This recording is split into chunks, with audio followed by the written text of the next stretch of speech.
Vamos a hablar acerca de este tema con el profesor Jorge Araneda. Él es doctor en Relaciones Internacionales de Medio Oriente de la Universidad de Ankara, además director ejecutivo de El Intérprete Digital. Profesor, feliz inicio de jornada para usted. Gracias por acompañarnos.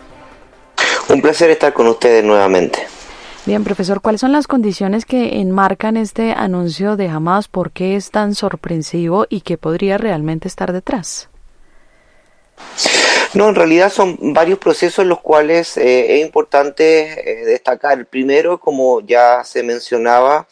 hay un requerimiento, una presión internacional, pero sobre todo por parte de variados organismos internacionales de que el Comité Nacional para la Administración de Gaza, este órgano creado después, ¿cómo se llama?, de los acuerdos generados en el Cairo a enero de este año, se requería, sobre todo bajo las presiones de Nikolai Nadilov, que jamás no solamente entregara las armas, sino que se desmembrara, o sea, generara una disolución de su aparato político. Sin embargo, jamás, y aquí lo importante, jamás se encuentra sobre todo completa y absolutamente debilitado, aunque lógicamente no está completamente fuera de combate, pero sí está en un punto quizás más allá de un punto real de recuperación. No, el grupo carece de un poder real para gobernar realmente Gaza, no solamente porque sufre varios problemas internos. Por una parte, tiene una parálisis política interna, dado de que no hemos visto una disminución o un tipo, como se llama, de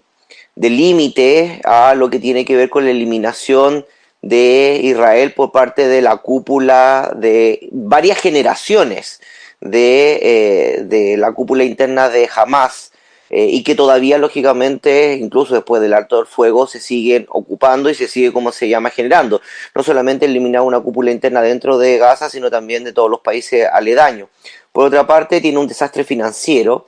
no está recibiendo o no está generando un apoyo real de Irán o Qatar, y por otra parte también ha recibido un golpe interno en torno a, lógicamente, lo que tiene que ver con su apoyo dentro de la misma franja de Gaza, descontando lo que tiene que ver con que Israel, lógicamente, también ha promocionado e incluso ha armado grupos, como se llama, que se oponen internamente a Hamas dentro de la franja de Gaza, a lo menos, por lo menos conocidos 4, que lógicamente, que teniendo el apoyo financiero y lógicamente armamentístico de Israel, le hace lógicamente difícil de mantener. Ahora, más allá de eso, y más allá de lógicamente esta crisis que se está produciendo dentro de lógicamente de la política doméstica de Hamas, eso no significa que la larga historia que conlleva este grupo desde del 87, o de su poder real interno y de los casi 20.000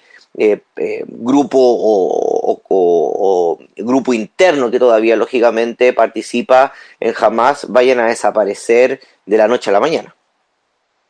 Profesor, atendiendo un poco este escenario, entonces, ¿cómo funcionaría o cómo usaría Hamas a su favor este tema de la Junta de Paz, si bien pues se ha dicho que lidera ese proceso de reconstrucción? ¿Ve de alguna manera que, no sé, que sean como la sombra para realmente poder reconstituirse y fortalecerse?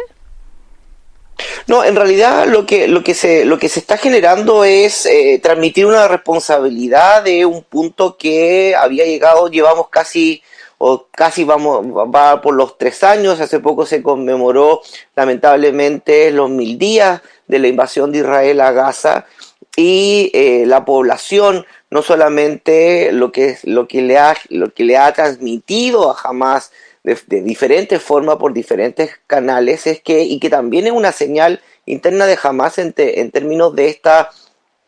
derrota, pero por otra parte de la incapacidad de recuperarse, es porque la población de Gaza la población palestina dentro de Gaza no se puede recuperar, no ha logrado recuperarse. Y no se ha recuperado porque el 90 o más del 90% de toda la infraestructura civil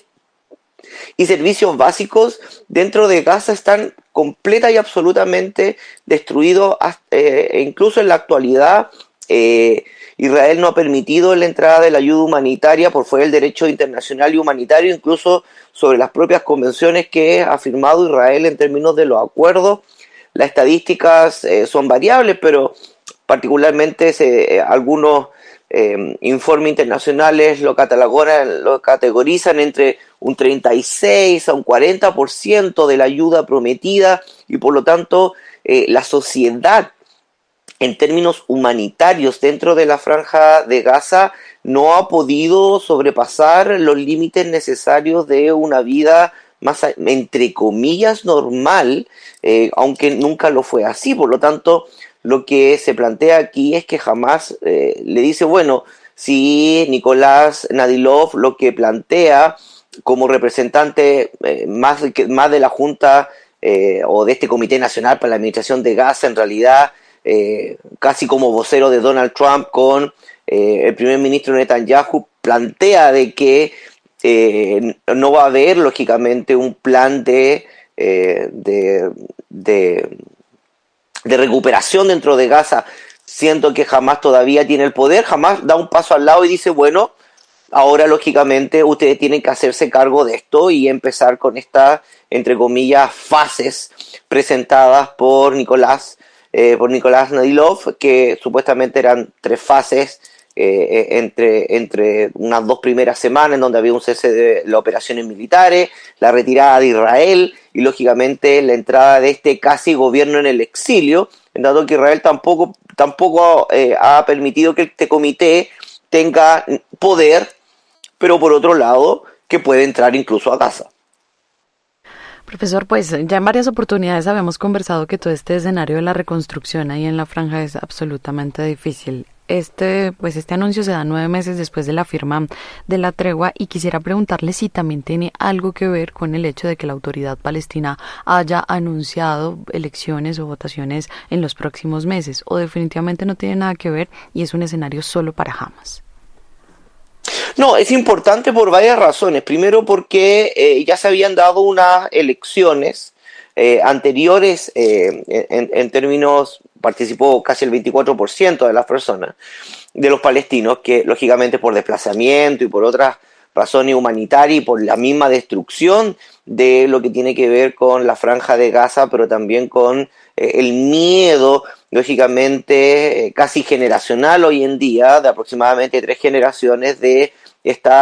evitar estas grandes aglomeraciones, en términos, como se llama, incluso de recibir ayuda humanitaria, como lo hemos visto y lo hemos conversado en los últimos años. Pero sí plantea, como se llama, una situación bastante singular. Primero, que la población de Gaza, pero la población palestina en general, se presenta a las elecciones y parece que no requiriera, en términos democráticos, en términos organizativos, a la Autoridad Nacional Palestina, ni a Hamás, ni al Comité Nacional para la Administración de Gaza para elegir representantes. Por lo tanto, aquí lógicamente lo que hace la Autoridad Nacional Palestina es de nuevo generar una presión, no hacia Hamás bajo ningún punto de vista, no es ahí en donde lógicamente está poniendo su ojo, sino en el Comité Nacional, que ha excluido completamente a la Autoridad Nacional Palestina, no solamente en términos de la autodeterminación como derecho internacional del pueblo palestino para la conformación de un Estado, sino también en términos de su reconstrucción, de su política, organización y en términos políticos particularmente. Por lo tanto, las celebraciones de estas elecciones que fueron,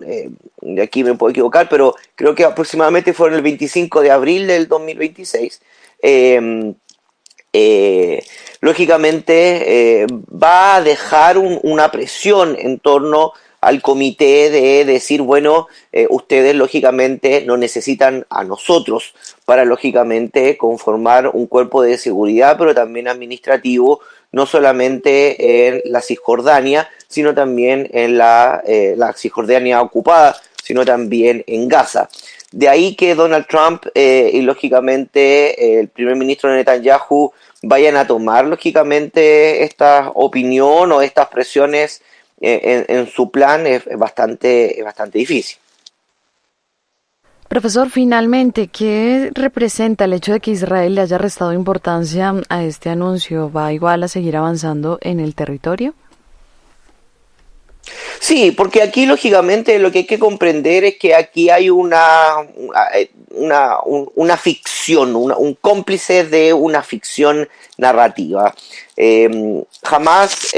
lógicamente, está desmembrado, no genera, no tiene capacidad real de incluso administrar a la misma población palestina en Gaza, pero se tiene que seguir consolidando esta idea de que Hamas es un enemigo poderoso, es un enemigo que tiene un armamento real, pesado incluso, como se ha mencionado, cosa que es irreal, y que lógicamente tiene una capacidad todavía, lógicamente, de proporcionarle algún tipo de daño significativo a Israel. En esa ficción, lógicamente, en esa amenaza perpetua, lógicamente es donde el primer ministro Netanyahu, sino también, lógicamente, Estados Unidos, puede mantener este enfoque de una agresividad en términos de seguridad. Como ya lo hemos mencionado, llevamos aproximadamente más de 3.000 heridos, más de 1.000 muertos, y lógicamente, y la negación absoluta y completa de la ayuda humanitaria es por este enfoque de una agresividad y una ficción de una seguridad hacia Hamas que lógicamente lo lleva a cabo. El 70% de la franja de Gaza está bajo control restricto por parte de Israel y ya ha creado o ha consolidado aproximadamente unos 40 puestos que casi son bases militares dentro de Gaza. Por lo tanto, es importante tomar en consideración lo que tiene que ver con las capacidades reales de Hamas, pero también esta doble ficción en términos de una región que todavía plantea que Hamas es un enemigo real y no, lógicamente, alguien que, o un grupo, lógicamente, de resistencia palestina que hoy en día está completamente disgregado. Desglosábamos el anuncio de Hamas en el que aseguran la disolución de su gobierno en la Franja de Gaza. Escuchaban ustedes el análisis del profesor Jorge Araneda, él es doctor en Relaciones Internacionales de Medio Oriente de la Universidad de Ankara, además director ejecutivo del Intérprete Digital. Profesor, gracias por estar aquí con nosotros. Un placer como siempre y feliz mañana. 7 de la mañana en punto, es hora de hacer una pausa en esta franja informativa.